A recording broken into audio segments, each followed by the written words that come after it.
Well, Connie and I want to team up here and introduce our guest because this couple goes way back with us to our college years. Rick Olson was one of our college professors at North Central University. I say professor, but he was the professor of the youth department. So, he can't be too, leading the youth, but too stuffy. That'd be the right word. But Rick has just inspired us all of our years, and he was actually the national youth director for the Assemblies of God, the entire Assemblies of God, for a number of years, just motivating youth and youth leaders around the country. And our time with you has been just wonderful, and we just have really enjoyed the years, just being inspired by the way you preach the Word. I know, Connie, you go back with Lori quite a ways, too. That's true. But I do have to say, Rick Olson was our yearly convention speaker when you guys went off to the Giant Center and have thousands of students gathered. You spoke our youth camps here in Pennsylvania. And everything Rick did, he broke all the records for the youngest age of just being able to, activate this powerful ministry at such a young age. Just from my earliest remembrances of knowing times around the altar after Rick preached, it was shaping to me. And then when I went to North Central and he was heading up the youth ministry department, my parents had a philosophy that we were told many times, and I have in return told my children, look me in the eye. It's very important. When you go off to college, they're going to try to grow your head, and they're going to try to make everything into the knowledge of head. But don't you get stuck in growing your head and forget about your heart. You keep your heart engaged and be passionate about what you're learning. And when I went to North Central and started taking classes under Rick, that is where my heart grew by leaps and bounds. Rick, I don't know if this will be a faint memory or maybe you won't even be able to call it up. But you had a Monday night class. Rick is a total soul winner and just leads people to the Lord and always is engaging people. And so for each of our Monday night youth classes, we would show up. We never knew who was going to be in the class because Rick would literally walk the city of Minneapolis, and he would just compel kids. Hey, I'm going to buy you something incredible. You're going to have the best dinner you ever had, but I need you to come help me speak at this youth class. Well, none of them were believers. None of them had Christian faith. Come. Would you come? And so we would always have these panels of just kids and students, and Rick would just start asking them questions and loving on them, and I would sit in that class, and I would just bawl. My heart was really growing in those moments to really see the difference faith could make, the before and after experience. And Rick, it was about halfway through the semester, you grabbed me in the hallway one day, and you go, Connie, I have a question for you. And I said, yeah. And he goes, are you ever planning to finish one of my classes? He said, you always get up and leave. I'm like, because I'm just weeping with that compassion for the lost. He goes, well, maybe you could start growing in that area and stay till the end of class. Do you remember that at all? You're like, I have a question for you. I was like, I'm thinking I'm in trouble. And then I actually was, so, I'm trying to stay, And, but that inspiration has continued all through the years. And then Lori is she's just the dearest of friends. And we traveled together in a group from North Central, and we traveled in a trio, and we slept all over this nation in crazy places and talked till all hours of the morning, just letting God grow us from the inside out. And I just see such beauty in Lori's life. And this couple has spoken into Mike and I's lives on so many occasions, so many times. And we always laugh at Mike's. We went to Hawaii with these guys, and Mike and Rick went to the Pro Bowl. And, Mike always shows those pictures of him meeting all these, big NFL players, and to think you two shared that. And then Lori and I are standing over in the corner going, should we be embarrassed for these guys? They're just like, hey, I need to meet you, kind of thing. And we've spent some really dear, precious times together. And there is just a love that I want to express towards both of you. But I'm so glad that you get to meet them. It's true. You know how you often bring your friends and you want to introduce them to your pastor? I'm sorry. I was correcting you from the side. How awful. I said use, because you go use. Oh, did I? Really? Okay. It's like there's a part of Pittsburgh, if you're from Pittsburgh, you're allowed to say use. Use guys, and use did that, and use. I know, because my dad's from Pittsburgh, and I would always hear my mom going, Dave, you no longer live in Pittsburgh. Quit saying use. The spirit of Granny just came on me, and I go, use. You said use. Well, as I was saying, it's not a profound thought, but, I love to meet the people that you bring as guests to this church. Well, this morning's an opportunity for you to meet some of our dearest friends. And so would you give a warm welcome to Rick and Lori Olson? Come on up, Rick. I know you're going to share the word this morning. God bless you, brother. Thank you so much.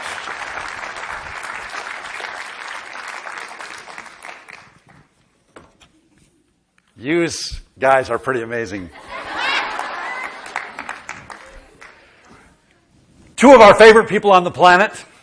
We're absolutely thrilled to be sharing this weekend with them. This is a bonus. First service didn't get it. Second service is. I'm going to give you a bonus, little insight that the first service didn't get. But I'm going to tell you the Paul Harvey part of the day at the Pro Bowl, okay? So we're in Hawaii together, the two couples. And the hotel where the Pro Bowl players stay, you can't go on the grounds. The NFL has that sewed up, except you can go there if you have a reservation for lunch. And you can be there like for a short time. And so we thought, let's go there, and maybe some of the Pro Bowl players will be there. And we thought Tuesday lunch might be the time. And so we walk into this restaurant. And sure enough, it's Mike and Connie, Rick and Lori, three other couples, Kellen Winslow and his wife, Sean Merriman and his wife. And right behind our table, Tony Romo and Jessica Simpson. And Lori and I are positioned so that we're just watching Tony and Jessica. Mike has his back totally to Tony and Jessica, and it's absolutely killing him that they're right behind him and he can't watch. To this day, it's one of the more bizarre lunches I've ever been in my life to watch your pastor with his little camera yawning.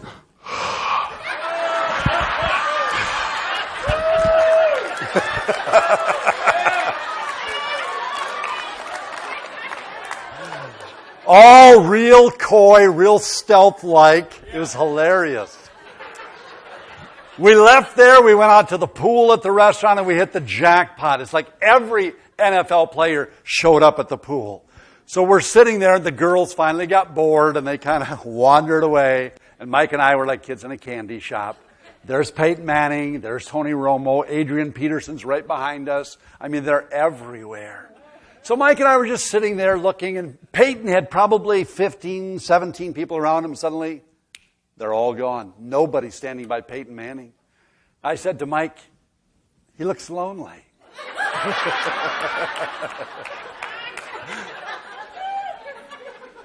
So the two of us wandered over, and as we're walking close to Peyton, my mind is reeling. It's like, what is an opening line that one should use for Peyton Manning? And a week before, his little brother Eli had just won the Super Bowl with the Giants.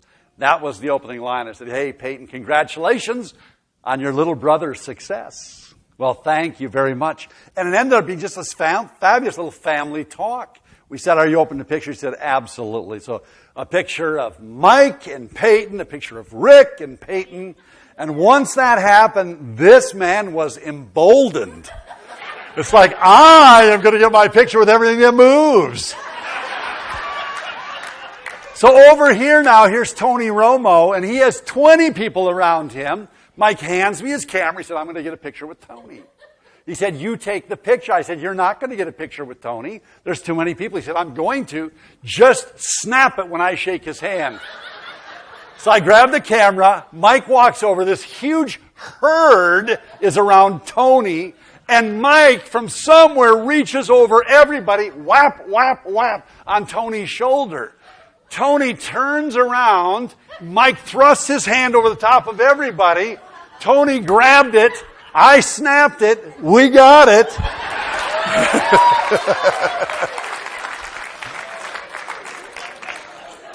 It's a fantastic picture. It's your pastor going, and Tony Romo is...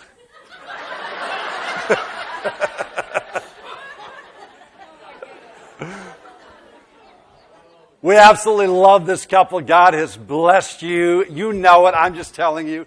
He has blessed you so much by bringing this couple into your lives.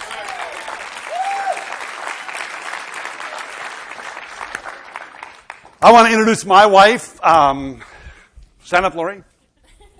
This is my wife, Lori. And sometime when I come, I'm going to have her sing. The gal sings like an angel, okay? We're going to have her sing or maybe teen the gals up. I think yous should sing. Yeah. All right. This morning I want to speak to you about connections. Connections, God's way. How many of you, before you came to church today, already connected with somebody beyond the church family? How many of you sent a text this morning, made a call, checked an email, checked Facebook? Hands up if you've already connected this morning with your world, okay? We are all about connecting. There's something inside of us just wants to connect with people. This morning I want to talk about connecting God's way. God is just, He's taken with the idea of connecting with you and then how we connect with others. So we're going to talk about that. One of my favorite things on the planet is to stand in front of folks like you and preach God's Word. A lot of times I find myself in the marketplace speaking truth into the lives of people in the marketplace. One of the things that they ask me to do often is to work on things like connections, how employees connect to one another, how employees connect to customers, how employees connect to managers. You can pray for me. I've got a lot of work to do. There's some challenges out there in the workplace.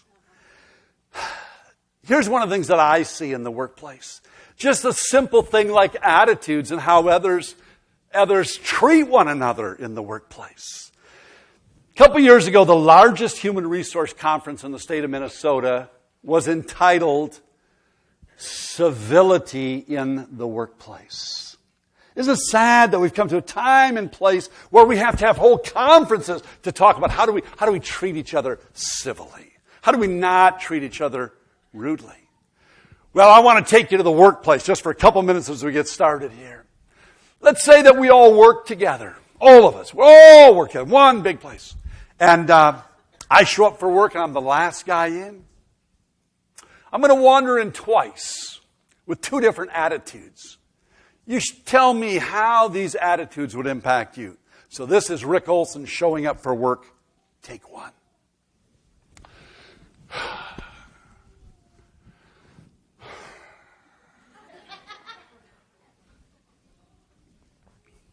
All right. Have I had any impact on this team of workers this morning? Tell me what you're feeling right now. What's his problem? Negative. It's going to be a long day. Oh my word, we're going to have to dance around Olson all day today. One more time.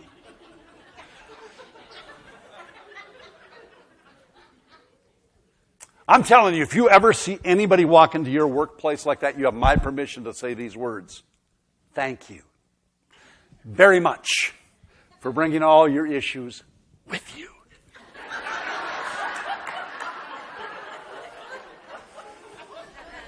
You say, Rick, I get what you're saying, but you need to understand this about me, Rick. I'm not a morning person. I've got a word for you. We start work in the morning. We can't wait half a day for you to warm up, okay? So if you can't bring it in the morning, do us a favor when you get to work. Just go to your, just stay in your car and really don't leave your car until you get it worked out. And then once that happens, you come on in and join us. I didn't like that. It felt creepy. Let's try it again. This is Rick Olson showing up for work. Take two.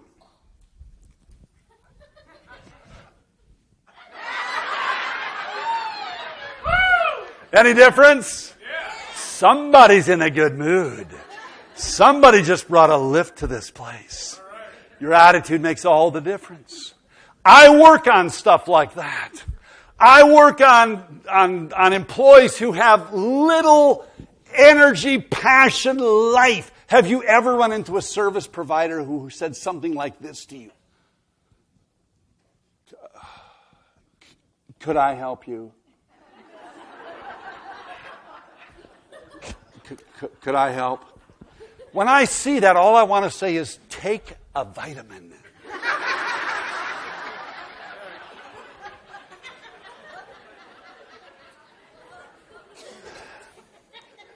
There's two kinds of employees. There's solution-oriented employees. We love them. There's problem-oriented employees. Problem-oriented employees. They're the ones who wander into your office. They say stuff like this.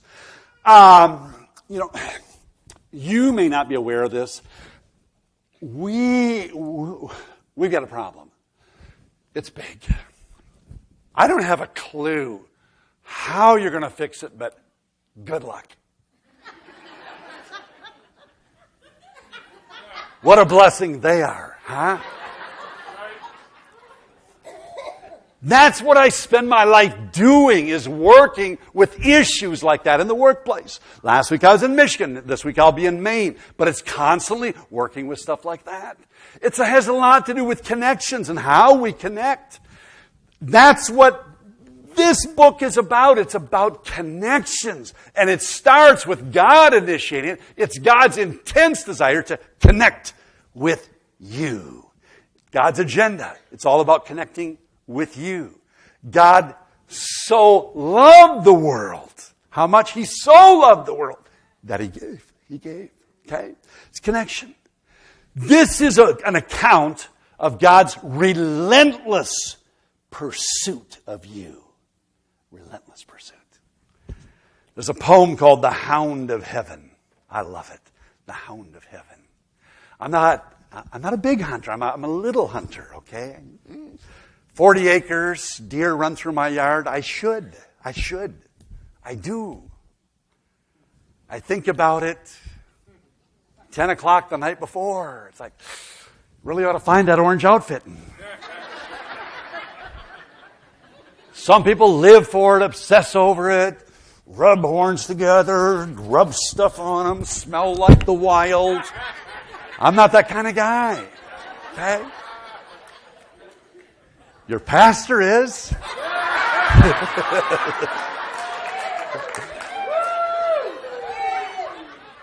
Have you stepped into Cabela's Jr. over here down the hallway? Oh, down that hallway, thank you. Sometimes you have to, it is Cabela's Jr., Mike's office. Like, wow, that's not a big office, but you did find space for 10 different animals in here, okay?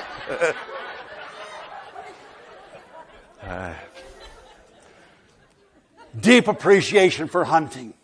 All of my hunting friends, you would know the power of a great hunting dog. They get the scent and they're going to find the prey. They're relentless. They're going to go after it. And so this author writes this fantastic poem, The Hound of Heaven. Got your scent after you. Not going to stop till he finds you. God is relentlessly pursuing you. If you right now in this moment said, God, at this moment, what are you thinking about? God would say, I'm thinking about you. Is that incredible? Millions of people meeting around the planet on a Sunday morning to worship Him. What is He thinking about? He's thinking about you. Because He's always thinking about you. You are never out of the heart and thought and mind of God. Always. He's always pursuing you. He's always thinking about you. If you wake up at 3 a.m, you can't sleep. God, what are you thinking about? He's still thinking about you. He's always thinking about you. It's a God who desperately wants to connect with you. That's what He lives for, to connect with you. He wants to do that. This book tells about how He came to connect with us. This morning I want to look at how was it that Jesus was such an incredible connector, and what can I learn from that about how to connect with my world. I want you to take you just to a day or two in the life of Jesus to see how He connected with people. I'm going to look at some verses in Matthew chapter 8. Verse after verse, we're going to find Him connecting to people. So Matthew 8, Actually, verse 1 says, when he came down from the mountainside, large crowds followed him. And then verse 2, a man with leprosy came and knelt before him and said, Lord, if you're willing, you can make me clean.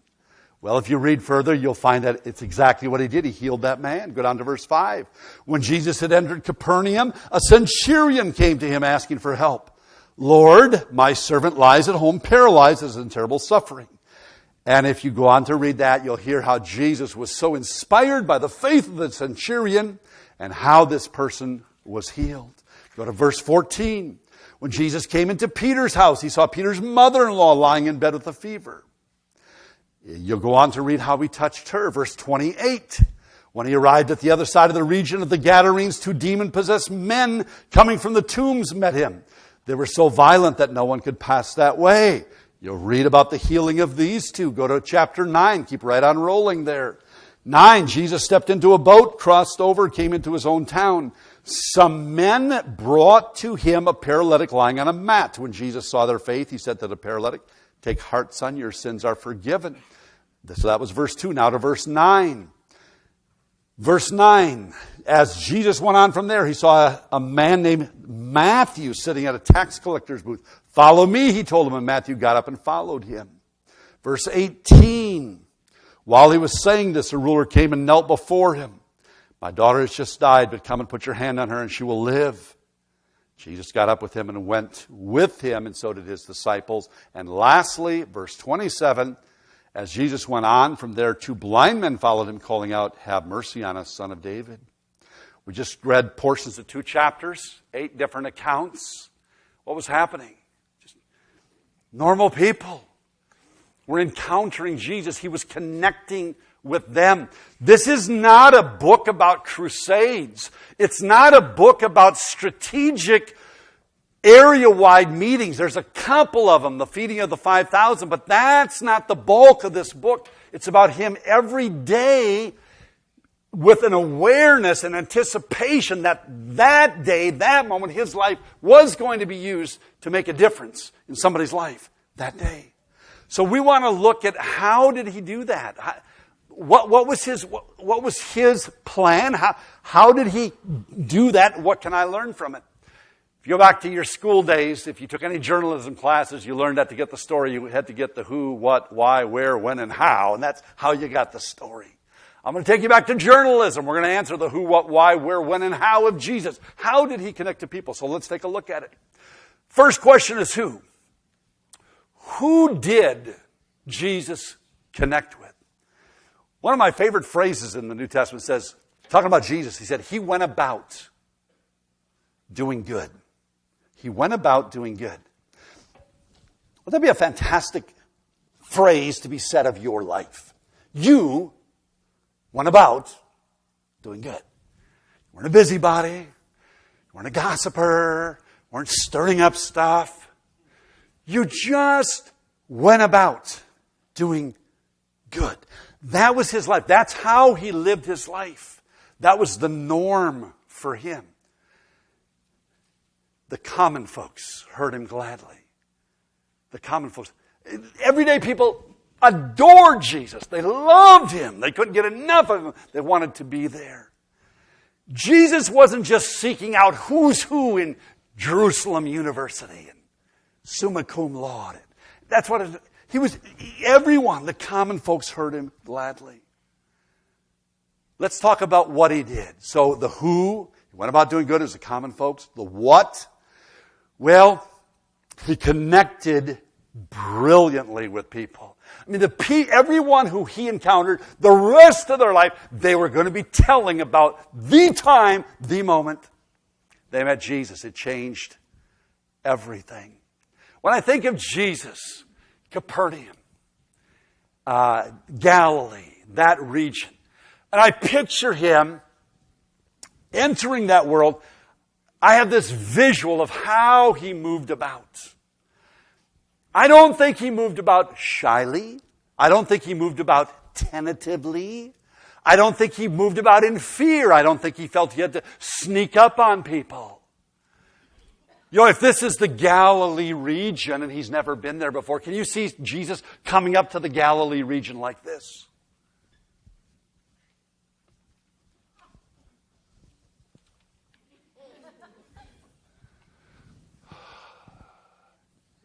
I just don't ever picture Jesus doing that. He just kind of waltzed into our lives. There he was. There was no fear. There was no trepidation. There was no holding back. He just waltzed into their life. And there he was. And now they had to figure out what they're going to do with Jesus. I spend my life speaking. The largest crowd I've ever spoken to in my life is 40,000 people. It's a lot of eyes looking at you. For some of you, what I am doing this morning would be a fate worse than death if you had to do this. If I just went out in the crowd and picked one of you out and said, hey, come on up here and take it for 10, 15 minutes.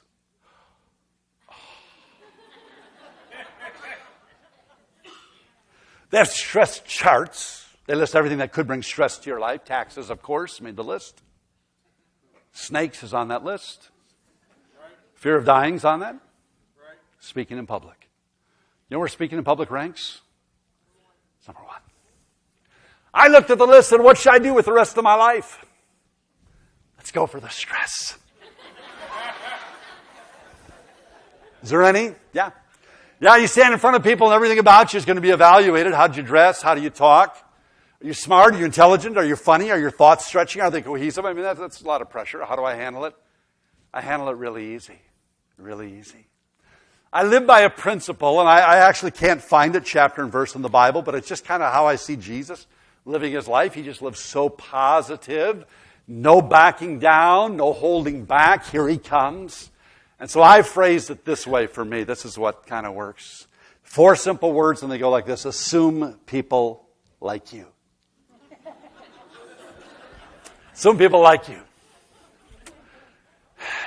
Doesn't do much for you. Sure helps me.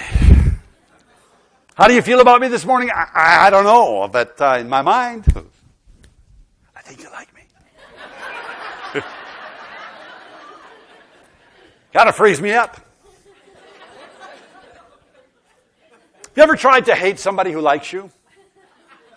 It's difficult. I hate you. Really? Sure like you?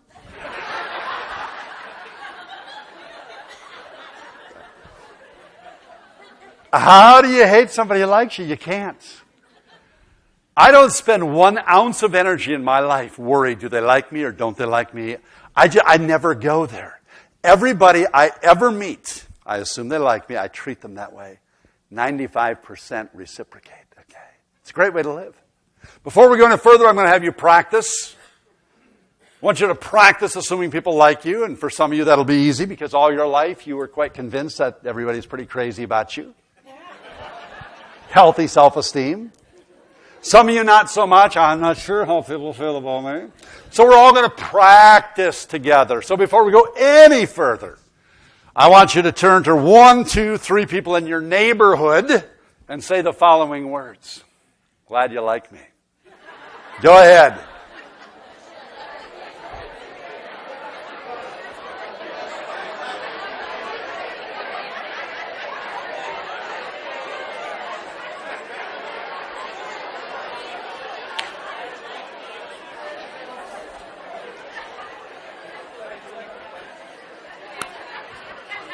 All right. A few minutes ago, it felt like a sermon. Now it feels like youth camp. How about some s'mores? Kumbaya, friends are friends forever. What do you think? All right. So who did Jesus connect with? Well, the common folk heard him gladly. He went about doing good. What did he do? He just connected brilliantly with them. He wasn't shy. He just kind of waltzed into their life. When did he do this? Let's talk about that. When did he do it? Really, daily. Daily he did it. It was a way of life. It wasn't an aberration. It wasn't a planned event. It wasn't at this time we shall. It was just daily. How many of you had a rather significant number of interruptions in your life in the last 7 days? Would you put your hands up if you felt like you really got overrun with a ton of interruptions the last 7 days? Is there a chance you might have found that just a touch frustrating? There was a time in my life a while back I was so frustrated with interruption. I was so frustrated. All this stuff that's keeping me from what, And so I decided I would do a study in God's Word on interruptions. And so my case study was the book of Mark. It's the shortest of the Gospels, 16 chapters. I made a spreadsheet for the book of Mark. I said, I'm just going to see how did Jesus handle interruptions in the book of Mark. So chapter 1, marked down every interruption. Chapter 2, marked down every interruption. 3, 16 chapters, marked down every interruption, tallied them up. 85% of everything he did in the book of Mark was an interruption. 85%. So God, forgive me for how I viewed interruptions. Forgive me for being so callous toward interruptions. Forgive me for thinking that this was just a giant curveball thrown my way. What if, in fact, this is God's ultimate plan for my life? These divine interruptions that he brings to my life. Let's talk about just one of those interruptions in Mark. Mark chapter 2, there's a very interesting interruption. He's speaking. The house is full. It's so full that nobody can get in. They're on the outside trying to listen. Ask Pastor Hammer what he enjoys as a speaker. It's a full house. Man, it's fun to speak when the place is filled up. It's electric. It's exciting as a speaker. You want to depress a speaker? Put him in a room that seats 1,000 and have 15 people in the room. Watch the speaker die. All right? So there's just energy and life as the room fills up. Well, that's what was happening in Mark 2. Place is packed. Everybody's pressing in to hear Jesus. Jesus is speaking. Suddenly, there's an interruption. Some noise up on the roof. The most bizarre speaking event I've ever done, I believe, is the time I spoke at a banquet in a bowling alley. And I spoke under the bowling alley, in the basement of the bowling alley. And I'm trying to present this information. It's a banquet. It's very nice. Pins flying everywhere. Stuff. We don't like those kinds of interruptions. Jesus is speaking. While he's speaking, there's some noise up on the roof.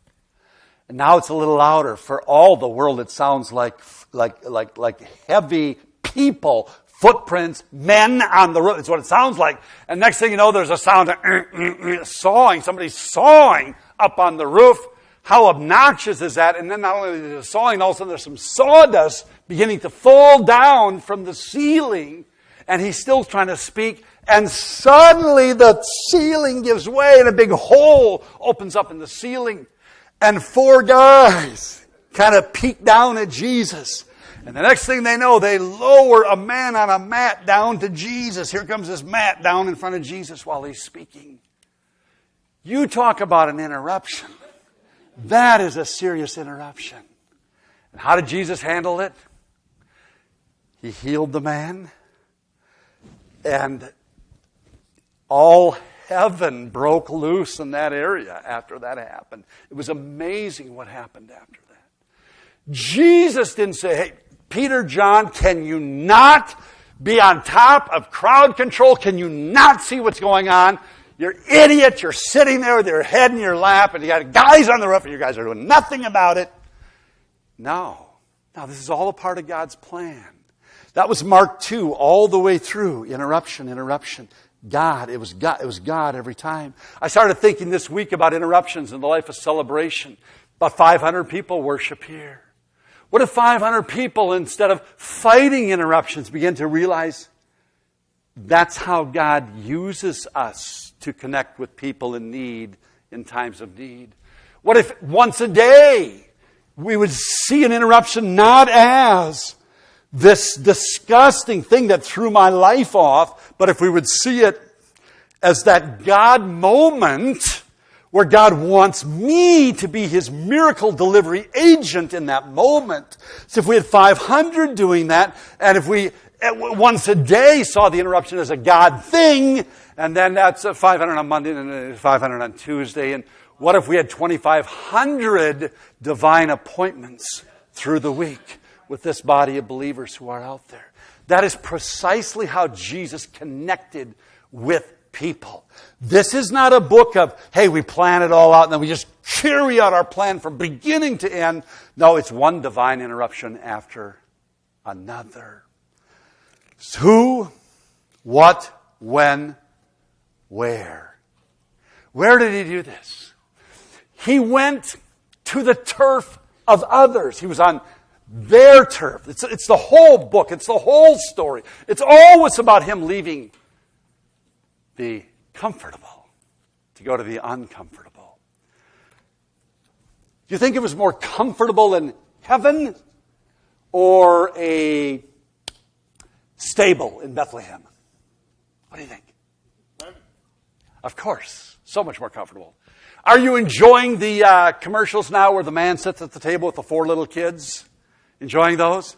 What's better, bigger or slower? You know, bigger or smaller? Faster or slower? See, I'd love to have that guy do this kind of a little thing.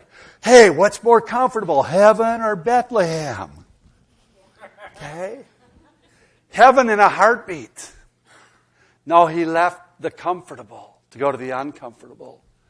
Let's follow up on him. What's more comfortable? Nazareth, Mary, Joseph, the carpenter's shop, friends he grew up with, comfortable setting. What's more comfortable there or Jerusalem to go on trial?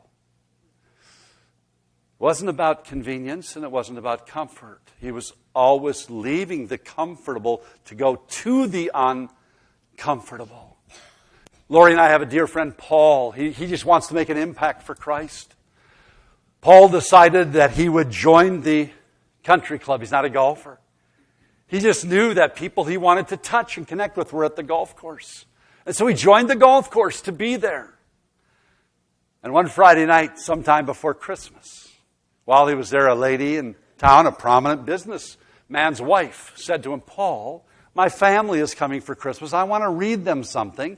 Do you know, Paul, is there anything in the Bible about Christmas? It's an interesting story, isn't it? It's a little jarring to hear that story, but friends, I do want you to know that is the world that we're moving toward very rapidly. Is there anything in the Bible about Christmas? He didn't laugh at her, roll his eyes at it. He said, there's a fabulous story in the Bible about Christmas. You're going to find it in Luke 2, and I'm going to show you how to get to Luke. But I'm going to suggest that you start at Luke 2 when you read verses 1, probably down through verse 17. I think your family will really like that. After Christmas, she said, Paul, it was perfect. Thank you. He's just putting himself in position to be where people are at, to connect with them. Jesus constantly left the comfortable to go to the uncomfortable so he could connect. Why do we do this?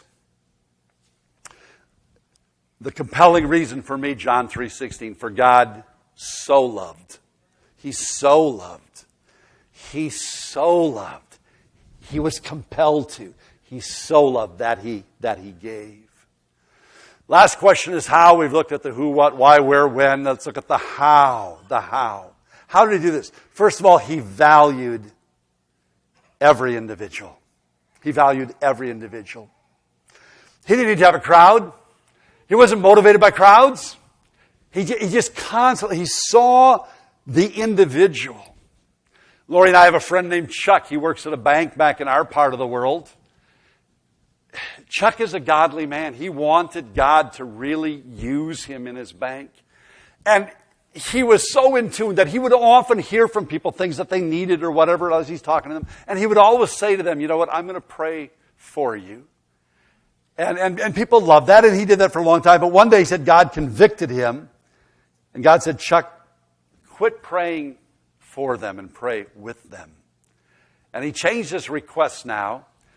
His line now is, before you leave today, is there anything that you would like me to pray with you about? He said, it's amazing how many people say, well, I actually do. And Paul said so many fantastic prayer times right in the bank, praying with these people. Don't just pray for them, pray with them. How? He valued the individual. Number 2, he talked their language.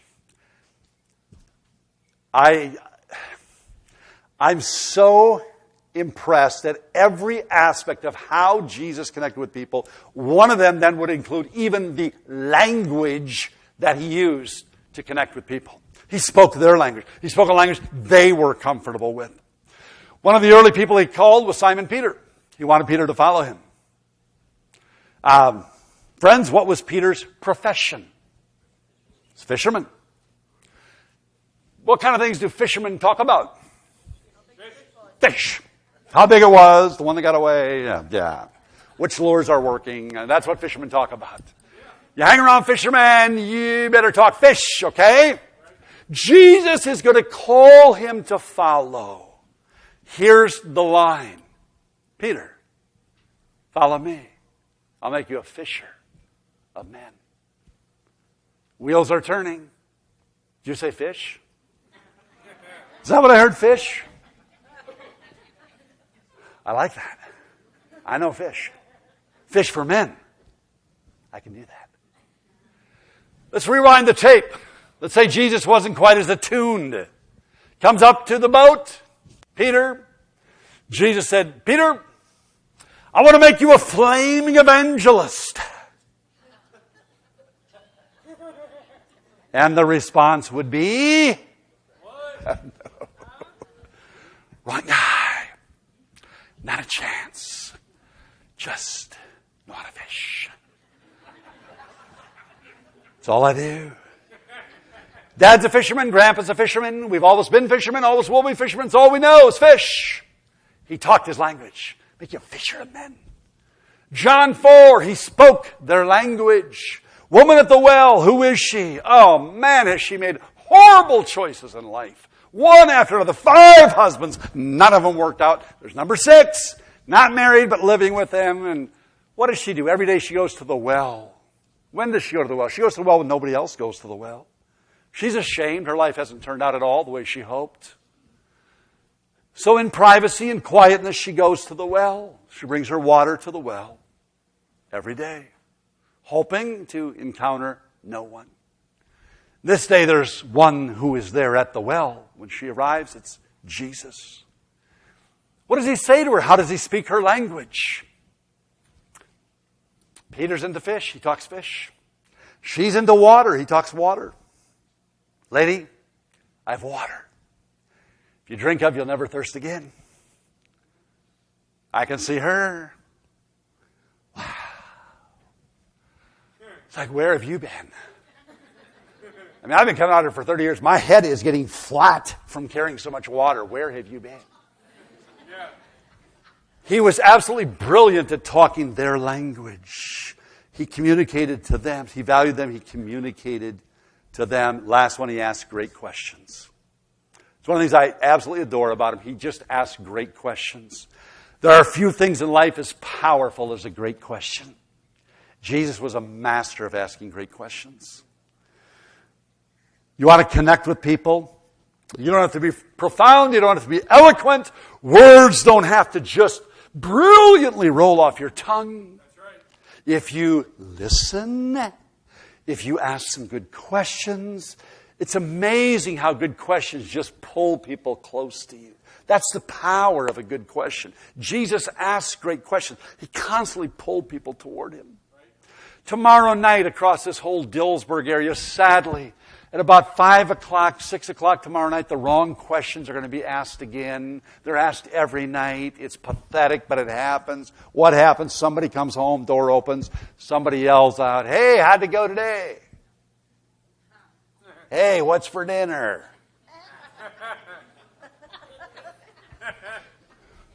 Ladies, would you agree those really are your 2 least favorite questions in the whole world? All right.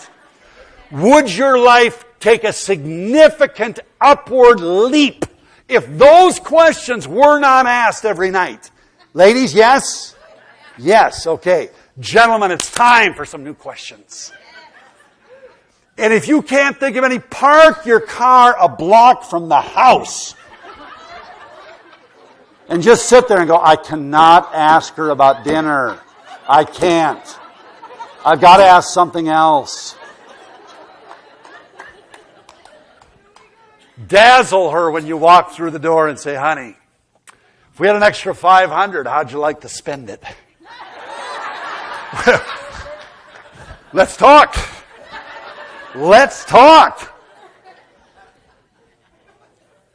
Jesus was a brilliant communicator, but it wasn't always what he said. Many times it was what he asked and how he listened. So how did he connect? He valued the individual. He talked their language. He asked great questions. As much as we've ever had this week, I want to challenge Celebration to be ready for a week of divine interruptions. A week where you are aware that God wants you to be his miracle delivery agent. And so that thing that just came up, what if that was a God thing that came up? 500 of us going about with our antenna up, our radar on, we're ready. What will God do? It's going to be something. Pastor Mike.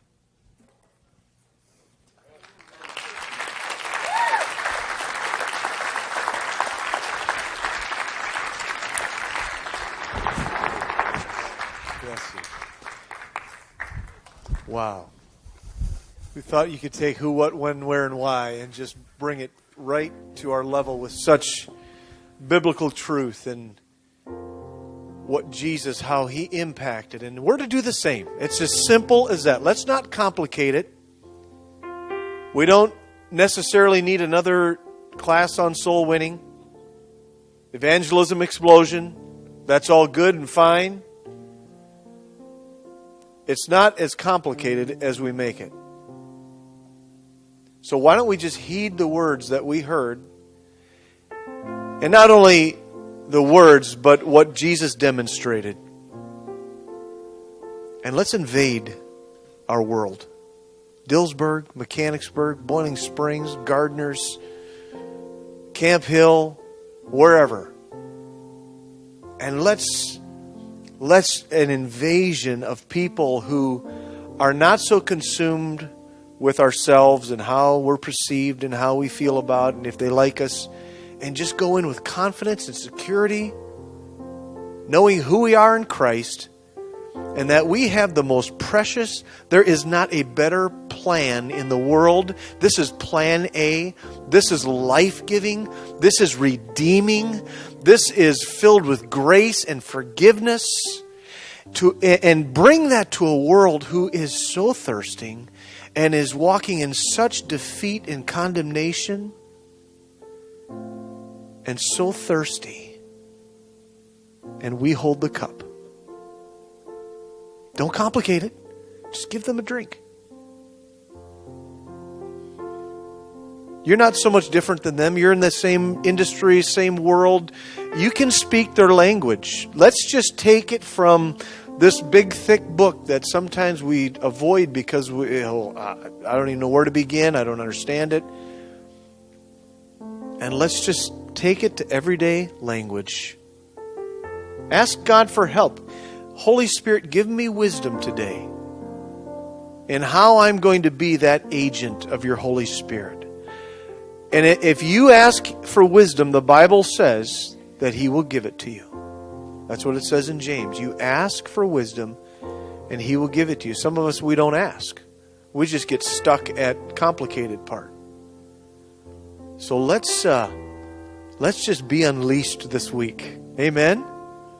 I want you to stand. And we're just going to sing a song that simply says it so well. If you can use anything, Lord, you can use me. Sing it from your heart. Sing it with the mindset that I'm going to do something different this week. I'm going to leave the comfortable to move into the uncomfortable. And as you do that, you're giving God something to do something an opportunity to do something supernatural. If you continually walk and move in the natural, you're going to get what you've always gotten. But you move into the uncomfortable, and it's going to require faith in God. You're going to see God move on your behalf. Amen? That's an exciting way to live, isn't it? Amen. Let's sing this. You could use anything, Lord, you can use me.